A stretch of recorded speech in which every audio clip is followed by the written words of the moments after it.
Assalamu alaikum. My brothers and sisters, everyone wants to know how much money someone else has or others have. But anyway, what is of greater interest is people want the money for themselves.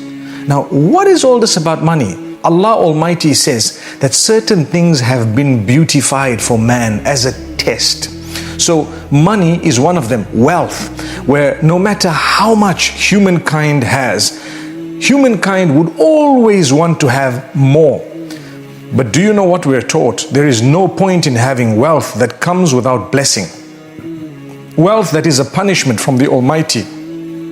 There is no point of having so much when it comes with you having lost your connection with the Almighty, or no happiness, no contentment, no good health. We need enough so that we can survive, perhaps lead a relatively comfortable life, reach out to others using the same wealth, and at the same time receive the blessings of the Almighty. We want goodness, happiness, contentment, whatever else, lovely families. We would like a beautiful, cozy home where as we think of going back home, already the heart is calmed. Not a home where you think about it and you don't even want to go anywhere near, or as soon as you get in, you're totally distressed. That's not a home. That is perhaps a punishment from Allah. Perhaps it is the snatching away of blessings, to say the least. We need to do something about it to earn the blessings. So how would we be able to earn wealth and sustenance and at the same time ensure that it's coming with the blessings of the Almighty? Well, here goes. Point number one, your 5 daily prayers. No matter what, if you have fulfilled those 5 daily prayers on a daily basis, rest assured the wealth you're going to get would be filled with blessings and goodness, on condition that you've also taken care of a few other things. But that is one of the starting points. Without that, there is no chance you're going to be having blessings in your wealth. Therefore, let's try and react correctly. It's like when the caller calls to prayer. He says, Hayya ala salah, Hayya ala al-falah. Allah has instructed him through the blessed lips of Muhammad, peace be upon him, to call out to people to say, come to prayer, come to success.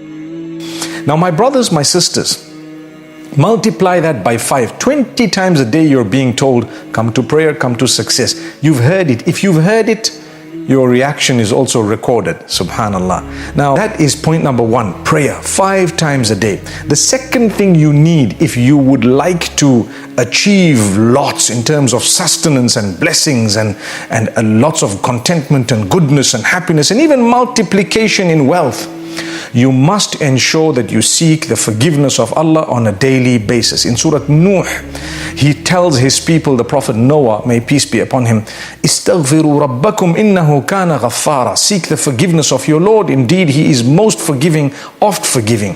Yursilis samaa alaykum midrara. He will send beneficial rain from the heavens, meaning from the skies, upon you, beneficial rain. وَيُمْدِدْكُمْ بِأَمْوَالٍ وَبَنِينَ. He will grant you, subhanallah, lots of wealth as a result of what? Seeking forgiveness.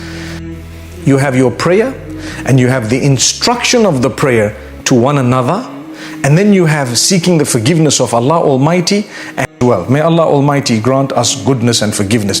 And the last point I want to make mention of, if you would like, ensure that your character and conduct is amazing. Don't hurt a soul.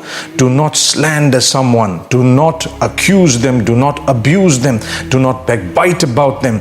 Do not hurt them in a way that, subhanallah, it comes back to you with evil, because that's called huququl ibad, the rights of fellow humans. And Allah is very quick. Allah is very quick to retaliate against someone who has hurt people who are close to him, subhanallah. So you'd rather stay away. Ask Allah Almighty to grant us forgiveness. So you won't achieve any barakah or blessings. Worship Allah alone and remember to treat everyone else with utmost respect. Promise Allah that you're going to pray 5 times a day. See how in the future, as time passes, one by one, the doors of sustenance will keep opening for you. No ta'ala, grant us closeness to Him. أقول قولي هذا وصلى الله وسلم وبارك على نبينا محمد.